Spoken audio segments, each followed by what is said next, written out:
Hello everyone and welcome to another Friday here at Strange Loop Games. We have yet another community spotlight here, and my name is Jens, working as lead game designer here, and we've got Toby with us early in the morning from down under.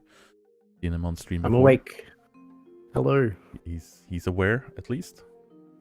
And Somewhat. today we have with us Jimmy and Seamus from Dadspeed, and we also have a couple of their staff and volunteers with Earth, Shmuel, and Armored Stone as well. Hello. Hey Yeah. guys. Do you wanna just introduce yourselves and? Sure. Yeah, I can go. I'll go. Yeah, I'm Jimmy, one of the founders here at Dadspeed, and we started about 3 years back, and just saw an idea and an opportunity to really push that economic game style that we weren't really seeing, and that's really how it started. Just with one road to a neighbor. Go ahead, Yeah, James. as we used to say in Dadspeed 1, all roads lead to craftsmen's. And that was the start of Dadspeed 1. And as Jimmy said, we started this out because we wanted to have that excellent eco gameplay inside of an economy-based community that favored social interaction, playing on the market, sharing of resources through a market environment, and persistent as well. Be able to give players the ability to have creations long term. And we are now in season 7, and we've been running this for almost 4 years in the Dadspeed seasons. And in season 7, we maintain that central Dadspeed ethos of economy-focused, player-driven gameplay, and bringing to the people the ability to make their creations in a market economy with all other players operating in a way that they need you. Meaning we have what's called a super skill set here on Dadspeed, which means we don't necessarily want you to be the miner and the smelter in the same. We want you to have a skill and be good at that skill, but you have to sell your products and services in that skill in order for the next player beside you to be able to push on their craft, and so on and so forth throughout the entire tech tree, culminating in what you see here on Dadspeed. And here we have in season 7, as you can see, we had a nice little lore aspect of a spaceship that brought us. Well, transition over, just switching over to the game view here, just so. Okay, sure. So we've got here in Dadspeed, we've got this lore of the spaceship idea that is what brought us in the meteor destruction of season 6 to season 7. And from an admin and kind of player and season setup perspective, we just lay down this basic ship, a little receiving area to get you going, and then the rest of it is just the general Dadspeed ethos and community that starts it up. Player-driven, player-ran, player-managed. Every season is a completely different experience, but within that same Dadspeed ethos that gives you that long-term gameplay, your ability to make incredible creations, as I like to say a lot, is craft and enjoy and show us your creations. And the players here in this community have absolutely knocked it out of the park, as they do every season with 7, and there are some amazing creations we hope to show you today. So I'll go ahead and pass it off to a voice you've all heard many times before, and who needs no further introduction. Take it away, Earth. Hey, thanks. Yeah, so as these guys were saying, the admins, I was actually looking for an eco server, and you guys know I do video content for YouTube, but besides that, just as a player, I wanted to find a server where it would last a little bit longer than just 2-3 weeks, and one that also was kind of backed by good administrators that wouldn't sort of just drop the server after a while. So after playing a number of different servers, some that said long-term, some that were short-term, and so on, I finally wound up with these guys early on. I forget whether it was what season. It was either season 1 or season 2, but it was right at season 1. Yeah, you're OG. I think it was right at the very beginning there. And I realized, okay, I've found a little bit of a home because these guys are dedicated to exactly what I'm after. Good economy, because that can be a struggle when it's player based. There tends to be I'll say there tends to be kind of a you win by conquering, in the economy in a lot of games. But Eco is different. I realize it has that collaborative nature that Seamus was just talking about. So I really kind of felt that and joined in with these guys. So fortunately, they've let me play an active role, I'll say, in a lot of the governments. A lot of times I'll pick up, I guess what you would call the treasury in the government piece, because that's another unique thing, obviously, in Eco. It has this government and the law system and this really dynamic economics. So, I've kind of picked up that treasury role, and just to kind of foster, that whole thing that they were talking about. It seems to me a lot of this long-term gameplay that they've set up here, where things persist, it realized right on that the government, the in-game government, needed to provide opportunities. Opportunities for both existing players, people that have maybe been on the server for 3 months, and okay, what do I do now? As well as new players. And that was a little challenging. So, being involved to help put together a lot of these kind of, I'll say sort of ongoing kind of opportunities for players has been a large part of what I've done here. If we were to talk about what some of those things are, the currency, we try to look for an opportunity at each point, anything that we do here in Dadspeed with the government. So even with the currency and how that's injected, we kind of just start there and make an opportunity for players. So we don't just, for instance, just distribute wealth freely. You kind of have to work for it. You kind of have to earn it. And there's been several things we've tried to do to kind of do that. And they've all seemed to work. We've, on a couple different seasons, we've had a public gold mine. So to get money, a player goes to the public gold mine, they mine some gold, they're starting out, they put it in their cart, they drag it back to the mint.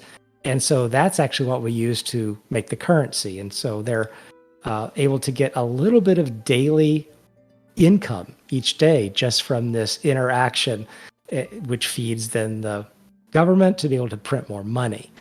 And that's something, again, that people can do as existing players that have been here for a while, and maybe they're having a shortfall in cash, but also a new player can jump right in here, and day one, okay, people will say, well, how do I get started? How do I make some money?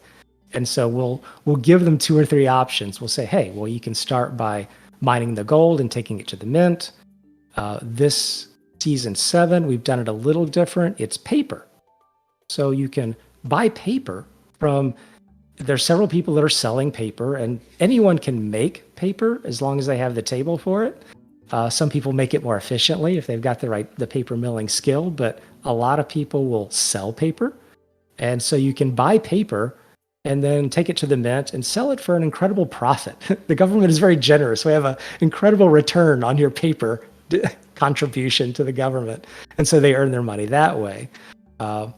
There's also this transportation concept that we put into play. So just moving goods from one place to another and transporting those things. There are a couple of server rules. It's kind of part of that ethos that was being talked about, where we always kind of encourage that your buy price for goods should always be a little bit higher than what someone else's sell price is. And so that delta there, it seems a little odd that you would do that. You might think, well, I'm just going to match the sale prices someone has. But by wanting to buy the goods you need for your own production at a slightly higher price than what the producer is selling them for, creates a delta in that sort of buy and sell. So a transporter can just come in with their cart, their truck, by hand, whatever it happens to be, buy something from one person, transport it somewhere else, and sell it for a profit. And so seeing that sort of transportation mechanism, we bit on that hook and ran with it. And so we actually enhanced that even farther by having what we call master transporter and trucker roles. We've actually kind of created a tertiary skill that people can pick up. So if you're new to the server and you're not sure what skill you want, and you're just kind of like checking things out, you become by default in the demographics and the laws that we have set up, you become a master transporter, and the government subsidizes an additional percentage of that profit that you make whenever you buy and sell goods. So, you sell something for, let's say, 100 coins, the government will subsidize an additional 15% on top of that. So people have actually made an entire living on the server just by moving goods and making sure that everyone's being supplied with the demand that they need and moving goods around. So if you take no skills, you get this extra bonus. If you take one skill, then you get kind of half that. If you've kind of taken on this server, we kind of have a 2-skill limit. So if you've kind of reached your limit on 2 skills, then you don't get any of that. So it almost encourages people to take only 1 skill, or maybe take no skills and feed in. So again, that's another new player opportunity, or we've had some people interested in just wanting to transport. And I know at least one person has said, hey, when version 10 drops and we get some boats, I think the boats are coming, right, guys? They're coming. They're on their way. Yeah. So some people have said, hey, I just want to transport and use my boat to move goods like a barge from one place to another. That's what I want to do. So we kind of got that base mechanism in place with just a couple simple laws that help promulgate that, and these transporters also get, there's a base currency we obviously have, but we have a secondary currency, which is, we call it land tokens. And so when players do leave the server eventually, they've played for a few months, they've decided to move on.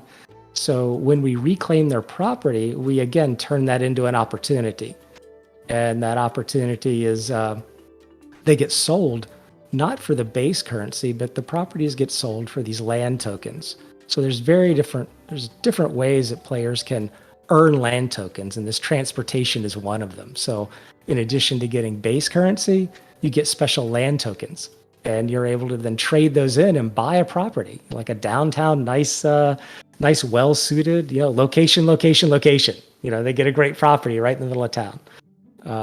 So we use the currencies again to kind of create this additional gameplay of real estate going on. So properties just aren't there for, I'll say, up for grabs. It becomes part of the whole cycle. Okay, I'm doing things now. I'm earning this special token credit so I can go buy stuff. So that's one example of opportunity. Another one I'll kind of mention here is what we've done around oil production. So I know this has seemed weird to a lot of people coming in, but we have actually, especially coming into a game called Eco, but we've actually limited or made it very hard, let's say a little bit difficult, to use renewable power, the wind turbines and the solar panels. And part of that is that, that's like free. Once you create that, it's like free energy. So instead, what we've done here is make it so those things are actually very either restricted or very expensive to create. And so what we've done instead is kind of promote then the combustion generators and the use of oil.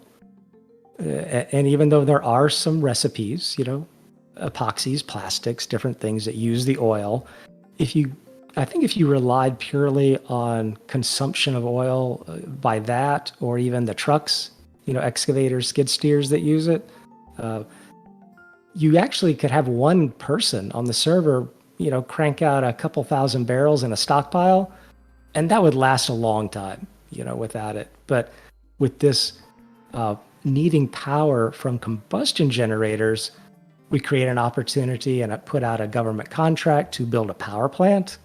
It has 6, 7, 8 combustion generators in it. So that's kind of a build project for the community. And then every day, that power plant can easily burn up a couple hundred barrels of oil in a given power plant. We might have 2 or 3 of these on the server, all kind of churning at once. And so, that means the oil producers have a reason to come in every couple of days, crank out some more barrels of oil, and that also feeds that supply chain.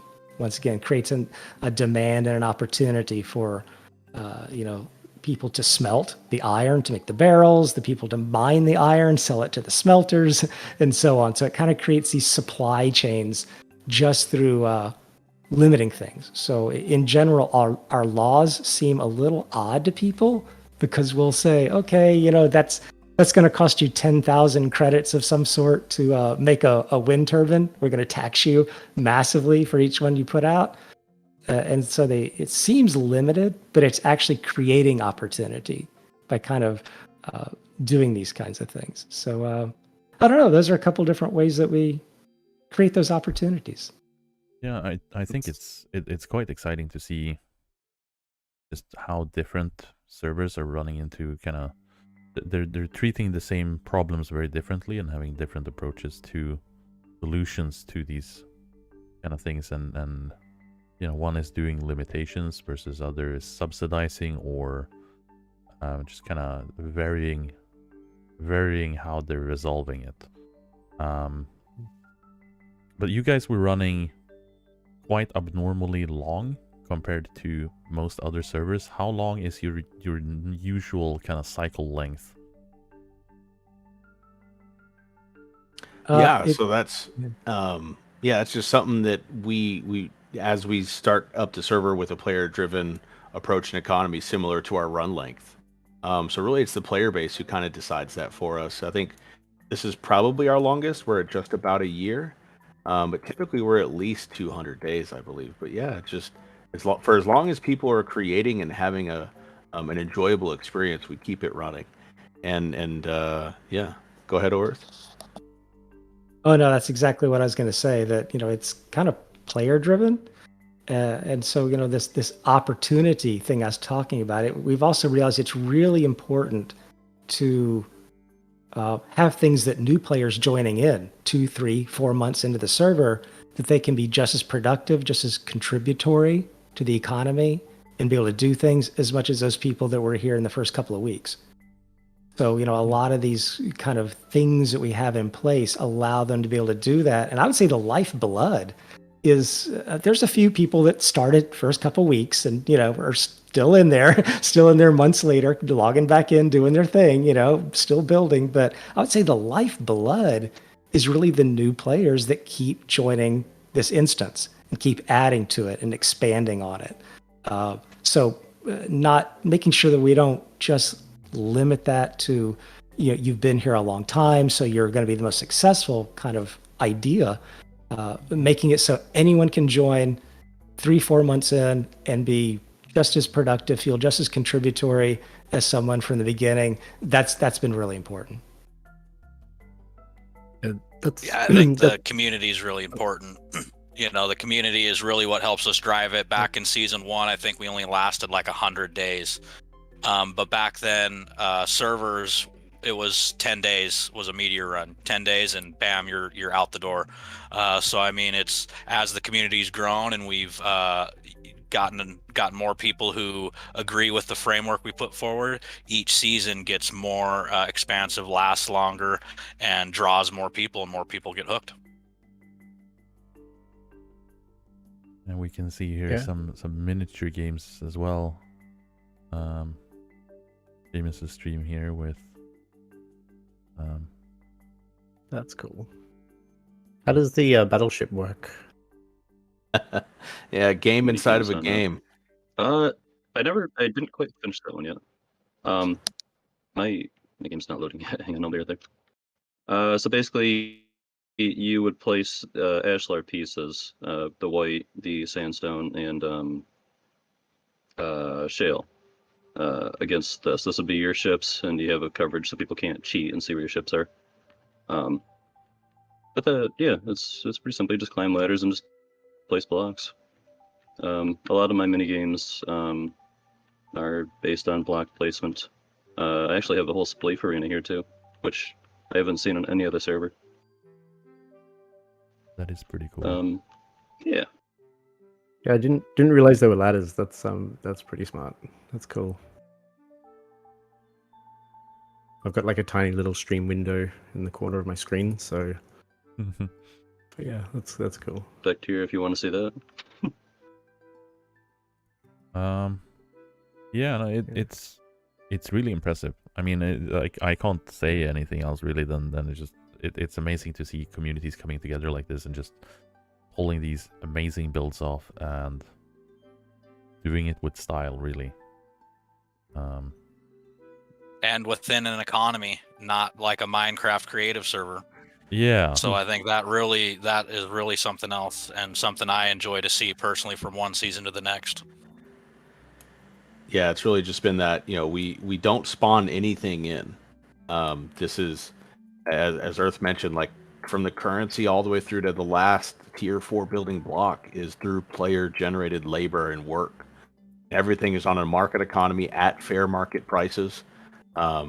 We really do encourage that kind of maximize capitalist economy here, and just what the player base is able to pull off is just absolutely amazing. Yeah, We run various events, various things to try and motivate the community to build things. Like here we have this tower, we had this concept of, hey, the 4 islands and the 4 governments, the meteor is coming. Our astrologists have said that, hey, this is something we need to be on the lookout for. Bring up your best defenses and we'll contract it out as a global defense weapon. And that was kind of the lore behind why some of these towers are created. But just various things to keep people creating what they want to show the world. Yeah, and that tower that he just talked about, it was also part of a because I'll say we jumped in advance of y'all's county model that's coming up, and so the 4 continents kind of run as somewhat independent governments on this particular season. And so with them each building their own tower, it was a little bit of a contest where the person that kind of built, we'll say, the best tower, there was some, criteria behind what constitutes best. They also got to design the roadway around Capital Island, kind of the central island of the server. So they got to design the roadway with whatever, lights and railings and whatever it is they wanted to put on that. So the winning continent, that governor, also received a portion of the revenue from laying down the blocks and creating that sort of loop around the Capital Island. So, we have these contests and things. So it's like it gives them a reason to play, gives them a reason to do, and then there's a kickback. They get some reward from that. Switching over to Shmuel here for a second, we had some underground stuff going on there as well, just to kind of see how things are looking below the surface, as things are quite excavated, and the realities of all these nice builds kind of hollowing out the ground there for all the materials used. You can imagine you can get through a lot of materials over a couple of 100 day server. Yeah, we usually grow a pretty sizable slag mountain, or a couple of them. Could we show them our tailings? Oh yeah, I mean that's real progress. So for, say, a new player coming in, you were mentioning, just like you were kind of glossing over the superimposed kind of skill set restrictions. You want to just go over that a little bit on more in detail of what type of restrictions are we talking about, and how many specialties you can pick, and so on and so forth. Yeah, so it's definitely an iterative process is what we went through to kind of develop this out, but generally what we call it is the super skill sets. So what that generally means is if you have a skill that plays into another skill, generally they're not allowed. We have some exceptions. We even have some other skills that are not allowed to be paired together simply because they are too strong, and they are that super skill, which is the name Ontology, where that name came from. So what that really means is we want a miner to capitalize on mining, be really well, get to level 7 on mining, focus on setting up their profession around that. but they're not going to be able to just feed those ores into a blast furnace for their own smelting gain, because this is an economy-driven server. So if we have a miner who's able to supply all their own ore as a smelter as well, then that really just takes out the market ability for any other miner to enter that market. There's an inherent moat beyond the already existing moat of upgrades and leveling. So what we sought to do there was just take that away and make it so that you had to participate in this economy. You have to sell what you make and what the services that you provide in order for the next player to be successful at what they do. And in doing that, that's what we hope to not have a moat, not have a long-term moat where somebody's joining on day 150 and they're intimidated. But we've really, I think, proven over this last year that that's not really the case. We have players who join. There's no special starter packs. There's nothing that you get. You start and you lay down your land and you start building and creating and enter the economy. And those entry barriers are quite low. Players are encouraged to sell every single item that they make and produce every single research paper they're able to, and use their skills to gain resources. On Dadspeed, we try to focus on your labor is what's valuable, not walking up to a table and just loading labor via your cheap calories onto the table, but your time spent gathering raw resources, your time moving materials from one shop to another. That's what we try to value here. And hopefully we provide that experience to players that when they join, they're able to enter into that economy at any level in any profession. And it really is what keeps transactions in the server going.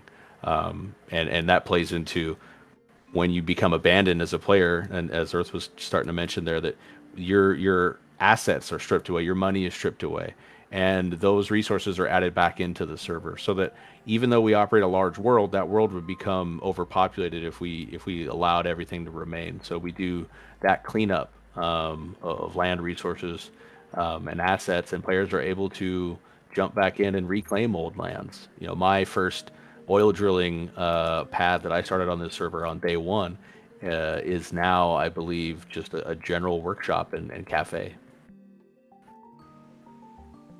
That's cool.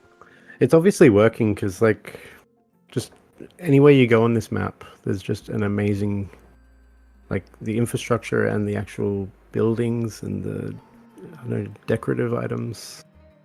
It's that's always been a thing. If you jump into a server that's this far along, it is very intimidating, or it can be. So just those steps you've got set up there, it definitely seems to be working. Congrats. Yeah, it's really, like Seamus said, focusing on that labor. We really want you to be able to go mine or go chop trees, or we created, like Earth talked about, the transporter role, which has been hugely important. We've been able to allow a new player to just, hey, you can go sell a couple land claims, or there's other ways you can go sell a couple of your starter land claims, and you have enough to get a truck pretty quickly, and you're able to start transporting goods around, and that keeps all the stores churning and moving and the economy running, everybody driving their trucks around and getting those deliveries in place. Yeah, I concur with Toby there. The recipe you have here is clearly very successful and is working quite well. And it's just outstanding to see everything that's been created. And like you said, it's the 7th cycle, so it's been going on for quite a while. It just overall, it's taking me back a bit, because it's just, there's so many things to look at and so many things to kind of investigate and see, where is this staircase leading down to, and then it's a secret sneaky hideaway cafe or something, and it's just you never know what's around the corner when you're walking around. Yeah, no, our players have found bedrock. They have exploited bedrock to the maximum extent. But yeah, that's the beauty, I think, of Eco, is really that we have a recipe that we believe works for our community, and there are many communities out there that want to have their specific gameplays, and that's a reason why we've maintained this, but also a reason why we just recently launched another server that we're also hosting called Mom Speed. is we realized that Dadspeed was made for that player who because Jimmy and myself, we were kind of younger dads when we still are younger dads, but with very young children when we first started this, because we just didn't have the time. We did not have the time to participate in those 30-day runs. We join on day 1 for 3 hours, and by day 4, the next time we have time, we're overcome by other events that made us not competitive in the market. So that's what Dadspeed was about, and still remains today. But we realize there are players out there who want to have that speed run. They want to say, hey, let's go as fast as possible. Because on Dadspeed, we do everything we can to slow you down and to make sure that people are pulling carts for as long as possible. So that's why we started Mom Speed, where we took away a bit of that, but also with the Dadspeed challenges of slow skill gains, 1 skill only, but you can team, you can build with ever, share whatever with whomever you want, and you've got to build an insane laser recipe in 30 days. And honestly, I don't know if they're going to be able to hit it in 30 days. And that's just one example of a very recent development that we're exploring to try and make sure that we can capture an experience in the Dadspeed ecosystem that can be used by anyone who steps in here, and also keep people and players engaged for the years that we have and plan to keep hosting gaming environments for the community here. Oh yeah, and the world size was impressively small as well for the new experimental server. Yes, I think you can run end to end in less than 300 meters around the equator. It's quite small. Yeah, so with that Mom Speed, between the size and, like I said, just the very slow progression, and then you've also, as he said, we've really jacked up what you need for the recipe for the laser. So you got to put in some strange ingredients. So you need, like, I don't know, 1,000 pairs of pants, in there. We kind of made it so every single skill has to contribute to the laser, which keeps everyone involved right to the very end. And so, with that and the small size, resources are now very limited. And so you have to start to barter deals with your neighbor to mine under his shop, and you guys have the housing thing. I love the housing, skill point thing that you have. So now with limited space, having a vertical high-rise apartment building and having one person on the server maybe supply 3 or 4 housing benefits to other players that don't have the space because they're using their space for their workshop. It kind of fosters that gameplay even. Now you can become a landlord.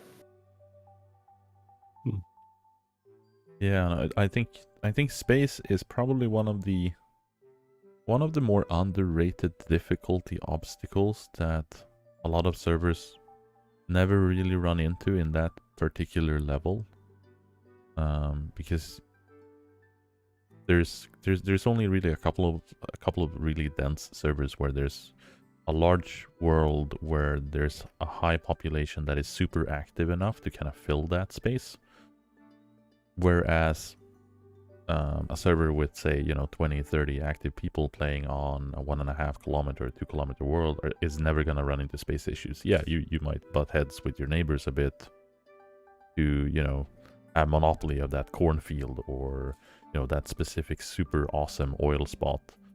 But you're always going to be able to find the resources you require and the space you need to build your workshop or your industrial kind of sector, or even, as you say, residential housing to get those bonuses as well.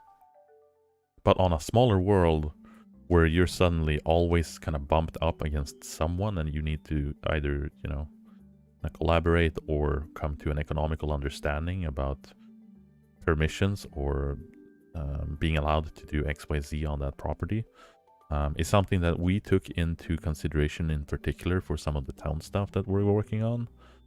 So hopefully that'll also present a lot of interesting aspects for you guys once we push that out to be able to do like localized laws for specific permission reasons. And I think that's an important aspect for us as from the development team to really keep in mind, seeing all of these things and seeing kind of how space is also a limited resource, especially with those really, really tough requirements that you put out. Oh no, I agree. Land is underrated as it's kind of like in real life. It's very much the one limiting thing that you can't make more of in the game. Really, it's kind of there. On this Dadspeed, this long speed server, we even created a agricultural landlord system here. So you've got farmers, gatherers that are doing their thing. But if a person that's not involved in agriculture, they're a smelter and a tailor or something, they have some extra land. They have some, they've been making good money. They buy some land and it's good agricultural land.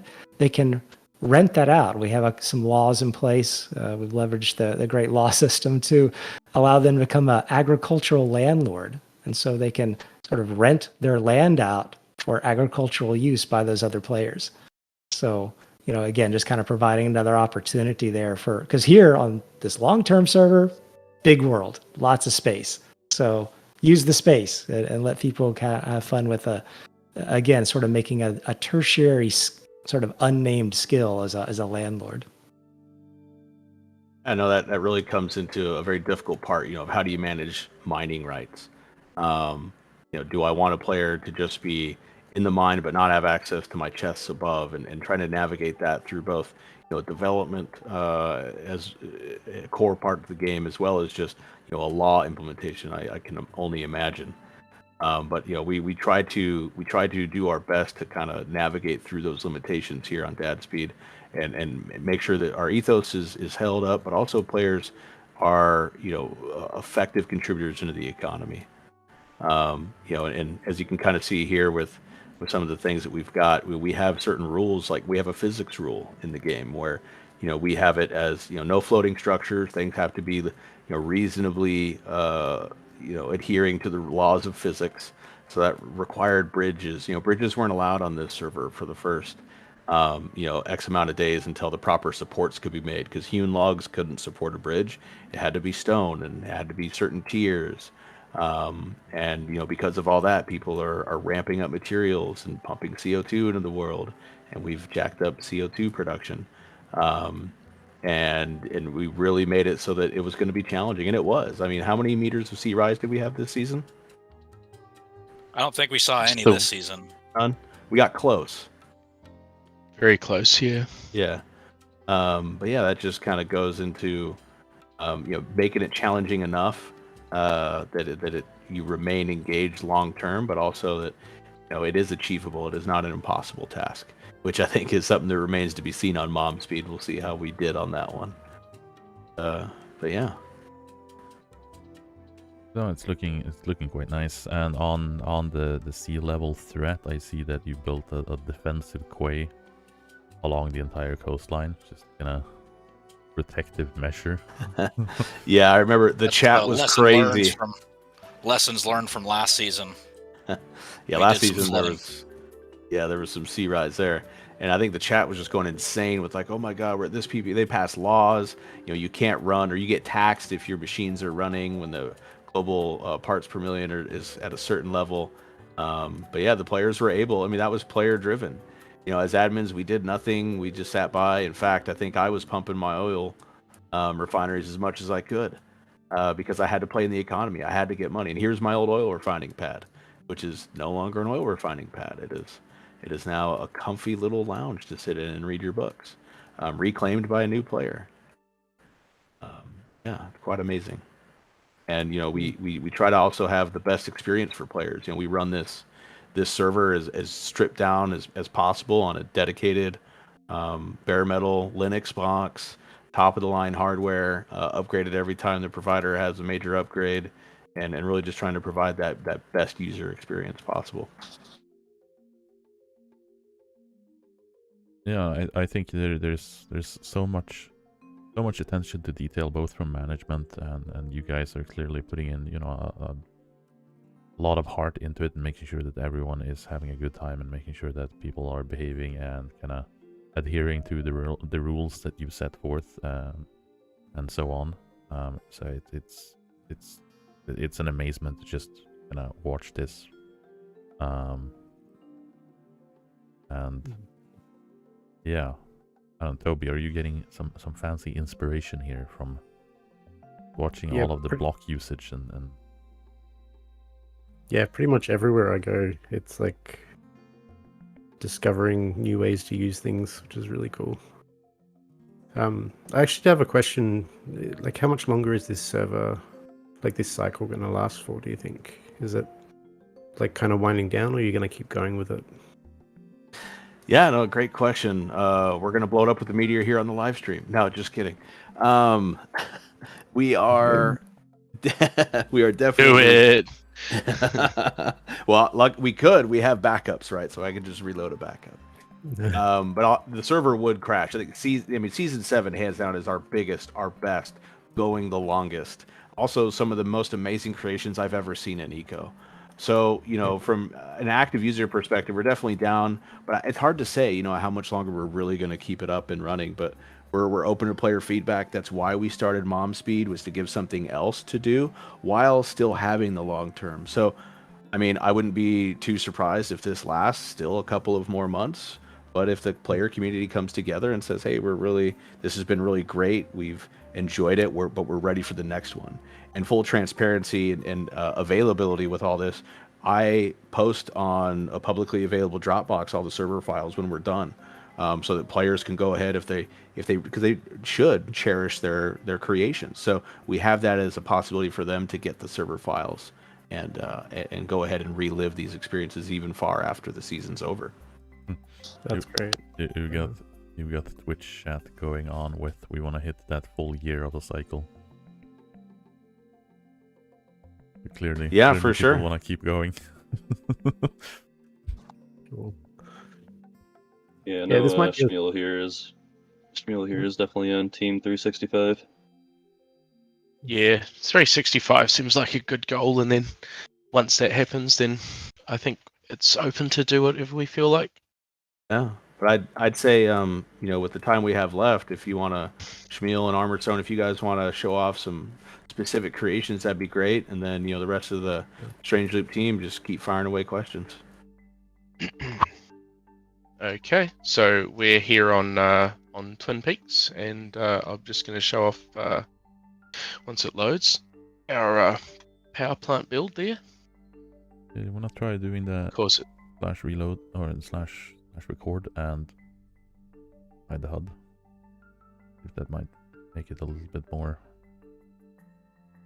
smooth.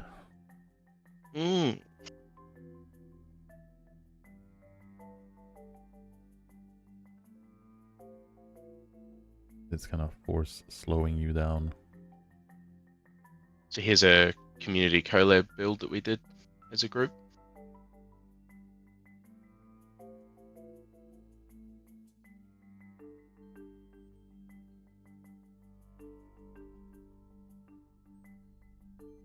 Yeah, like the power plant is looking pretty neat.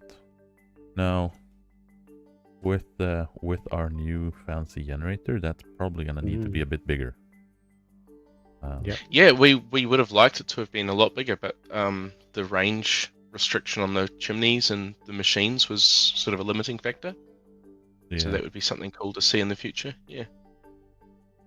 Yeah, the new kind of end game liquid power generators is a lot bigger than the combustion generator. It's a lot bigger.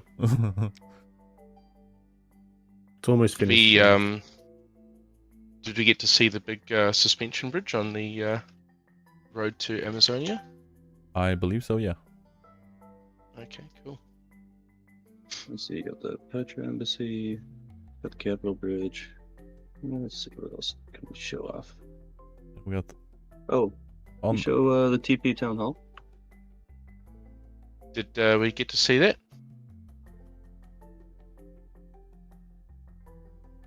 Goddamn thing too.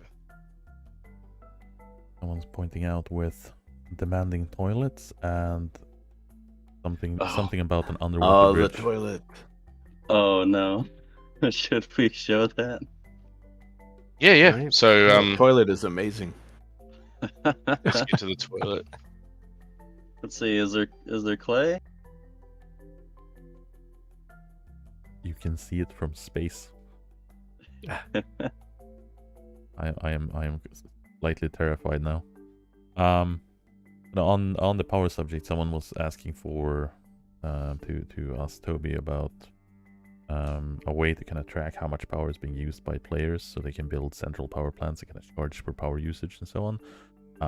It's definitely something that we're looking into, and I know Thomas with his expanded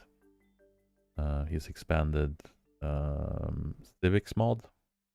I cannot for the life of me remember what it's explicitly called. But he has some of those added in so they can track power usage and consumption for users and what appliance they're coming from. But it's definitely something that we're looking on from a utilitarian standpoint, from natively in vanilla. But that is the Right, toilet. here we've got the toilet, complete with flushing handle. It has a cistern full of water. That was going to be my next question. Does it have water in it? Absolutely. It's got water in the Nice. bowl. And when it's full, there's a very large amount of clay. Looks like some managed to get on the side of the bowl there as well for some reason. We'll get the Dadville Utilities Division over there to clean that up. Absolutely. Yeah, a lot of seasons we've had different roles. We've had, we have had people that are, more dedicated to like the highways, like a Department of Highway administrator. There's been roles around, ecological conservation that are more around continuing to maintain forests and things like that. This season was different in that we did divide it up into the 4 continents. So the central government took a very light role. Once we kind of got a lot of the core things in place, it was really turned over to the 4 governors of each one of the continents to kind of administer and run things as they saw fit on their continent. So there was a lot of, it was a little bit of light competition going on there. Because one of the things we set up in our tax system was that the more population your continent had, it was good because you were generating a lot of stuff, but you didn't get as much kickback from the government in terms of like money from things. So you had a very, very small trickle from the outside. Whereas if your continent was small, maybe struggling, didn't have many people on it, not a lot of production, you got a much higher kind of subsidy and kickback from the government. So it was, do you want to live and have your workshop, in a place where you're highly government subsidized or not? So there's a lot of player choices in where you live and where you build your shop, that kind of thing.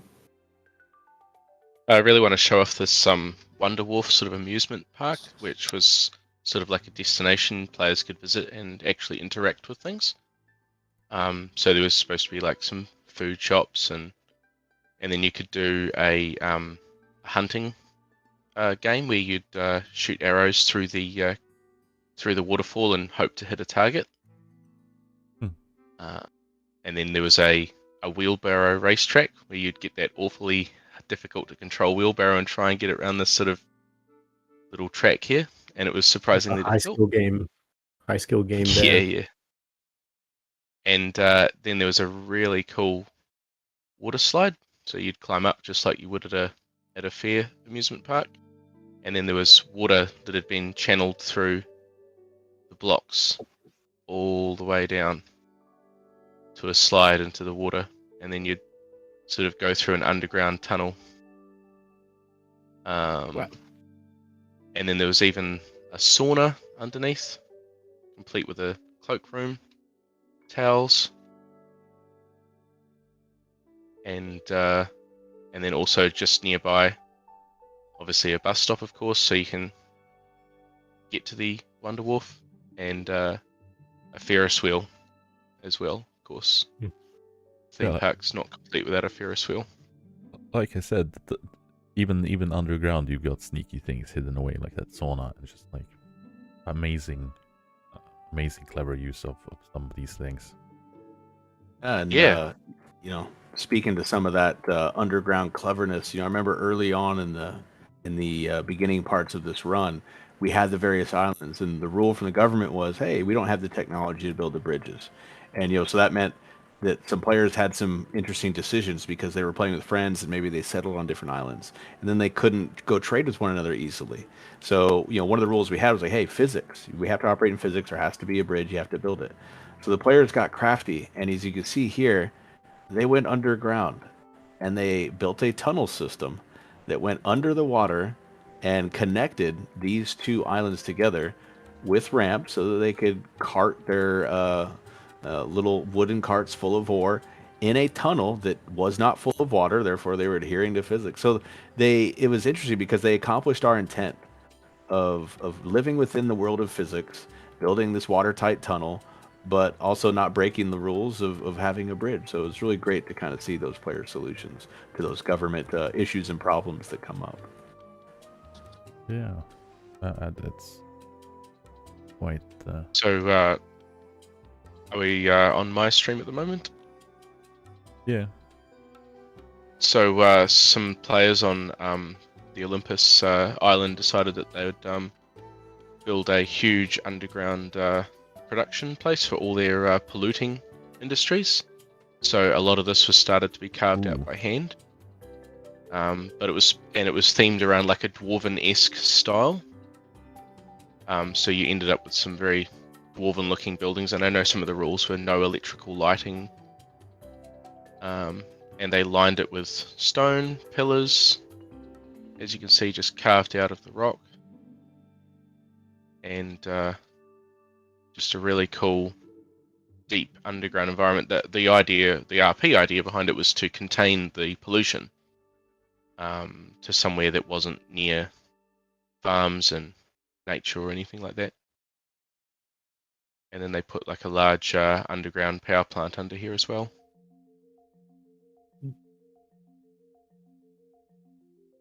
Oh yeah, it's since just- you should show off the fallout shelter. Yeah. So we had another player created a fallout shelter, and that was they started building that really early on. I think well before skid steers and trucks. It was started to be excavated by hand. And as you can see, Hobbs here controlling the elevator. We'll take the shortcut down to bedrock. And as you can see, very much a fallout shelter style of entry with some RP signs.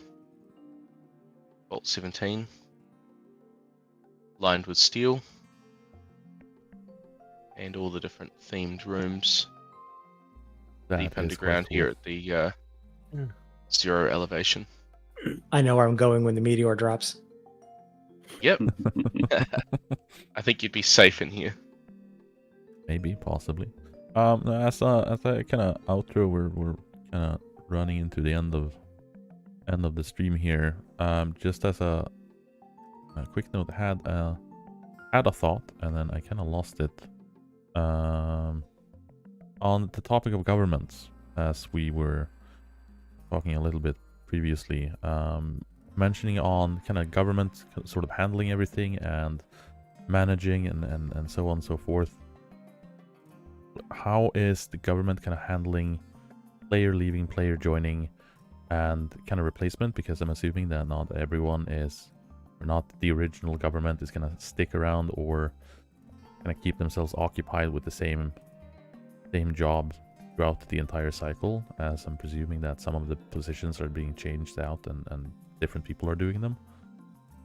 Yeah, so we looked at this from, earlier on. We had a lot of good feedback from the community that they were tired in their skills because it was 2 skills only. When you get to 100, day 200, you get tired of just doing the same thing. So we implemented a re-education program that allowed players you have to max to level 7.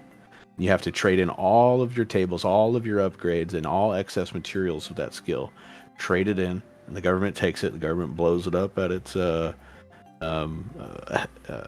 unexploded ordnance center, and then you're gifted a new skill. And that helps players who remain to be continuously re-energized in new things. Then as players just simply leave and depart the server, and they enter, I think we have it at about a month of when they hit abandoned status. But then we still have kind of a manual review of, okay, we've reached out to this player, we've pinged them directly on Discord a couple of times, no response. Or they came back and said, hey, thanks guys, but I'm going to go ahead and call it quits. You can go ahead and delete my stuff. And then we have workers that are energized from the government to go and remove their claims. They physically, there's no admin going around with the dev tool deleting their stuff.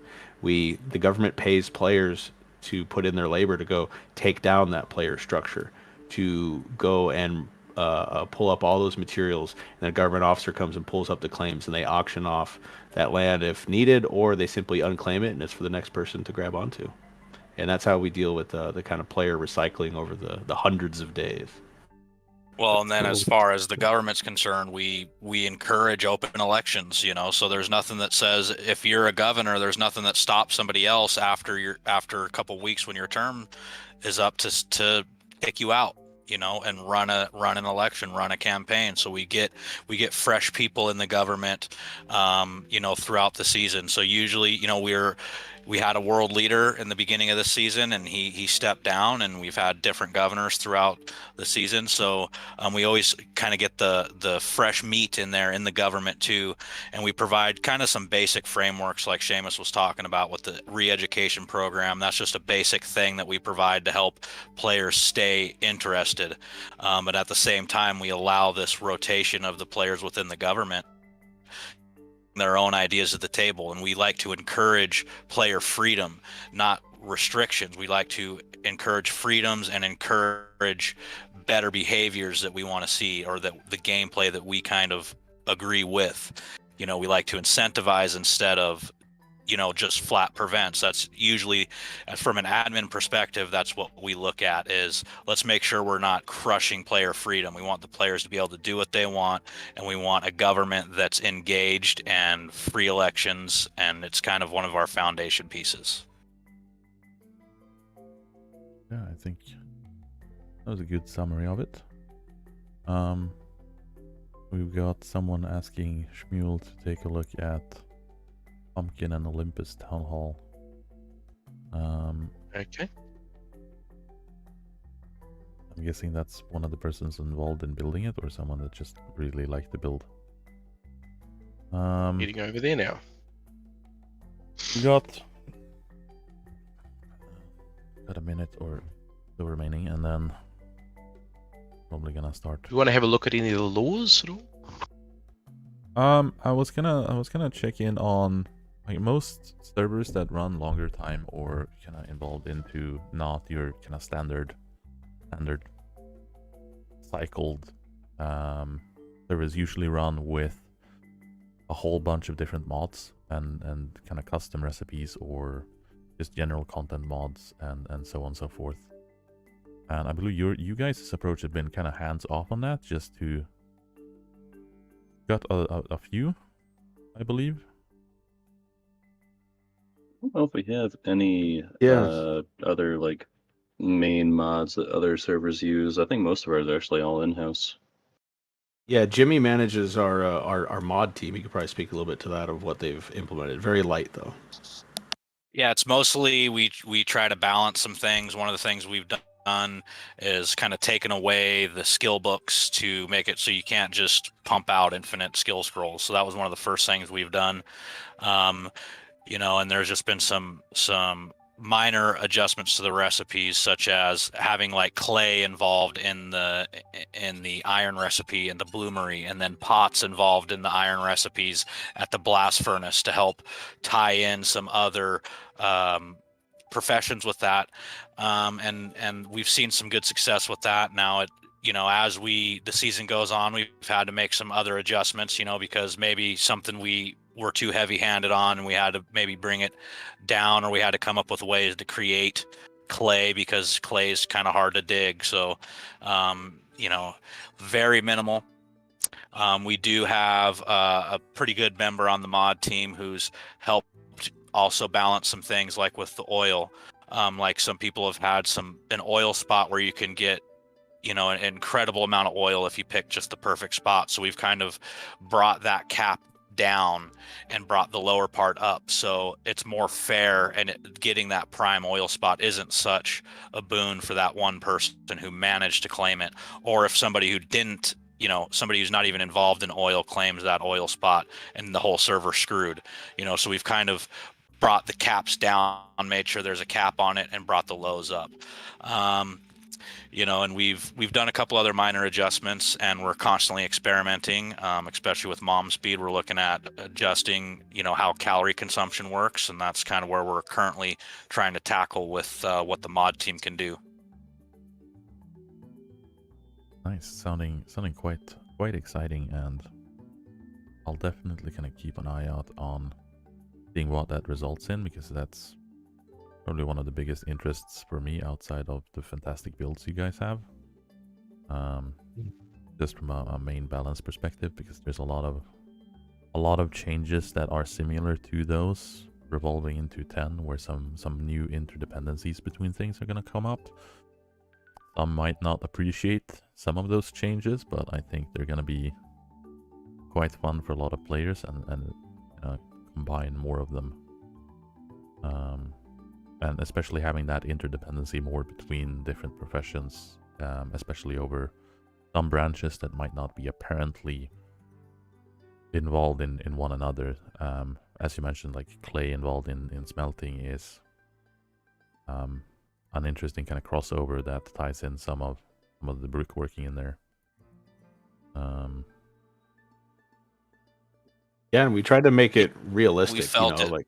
Yeah, it's like molds, mold for your clay bars or something like that. So, that's kind of why we decided to add clay, and we wanted to, we understand that it's not going to be perfect, but we just want to make sure that we have those opportunities, as Earth have talked about, for the long duration, and brick. Brick layers tend to kind of fall out, but iron is from, the second you smelt your first iron bar to the moment that meteor drops, you need iron. So that was a great way to tackle a problem we felt, or not really a problem, but a balancing for a whole nother profession and keep them relevant throughout.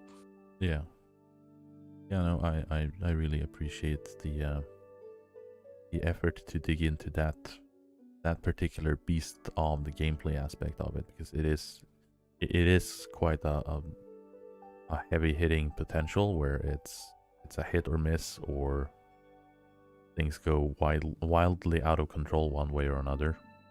And that's always exciting from a player's perspective, but also from actually doing the changes as well, where minor tweak that might seem insignificant and can turn out to be an astronomically impacting decision. So it's quite impressive to seeing everyone that does dabble in it have it kind of result and pan out so greatly.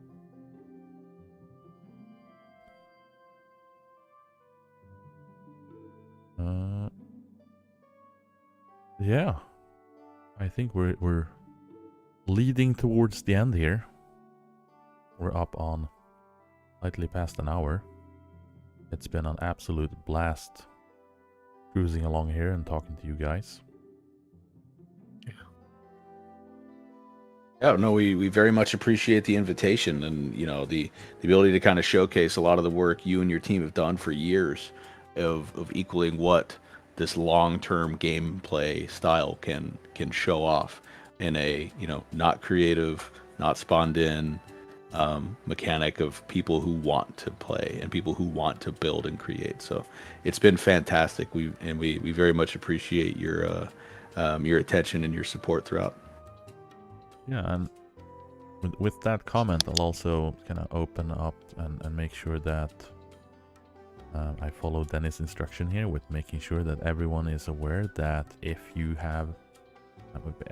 anyone in general has a server that they're responsible for, or administrating and so on, talk to your server owner and so on if you want to have it showcased, and gone over and chat with us in the team, and kind of going through what is making their world special, and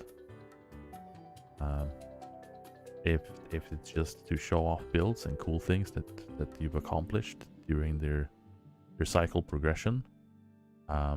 Give Dennis a DM with details, and we can discuss it further.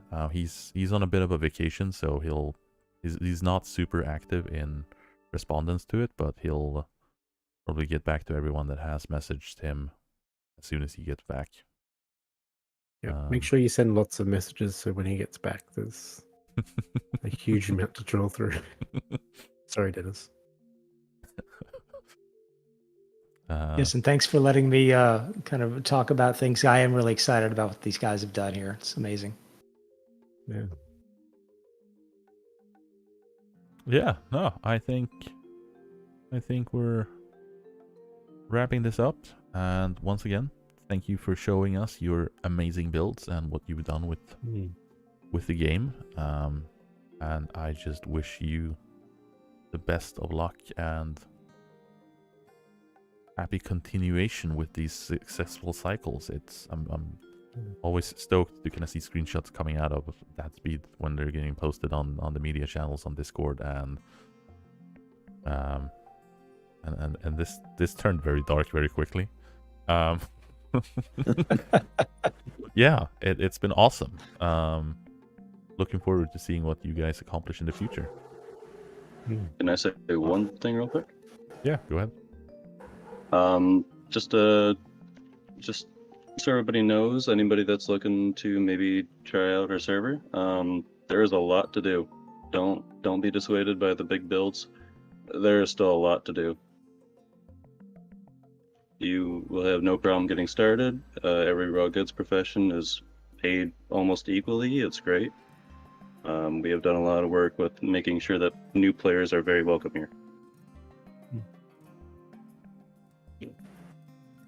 Yeah, so please come on down and join us on Dadspeed, create a Dadspeed and Momspeed character at the same time, and participate in both worlds. You will be employed and put to work. Trust us. Yeah, I think I'll be stopping by Dadspeed from time to time. It's I don't get a lot of like intense time to put into a cycle, so I tend to like get busy with work and then fall out. So this looks like a good speed for me.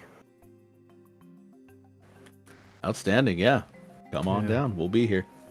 We still will, Dev. Yeah.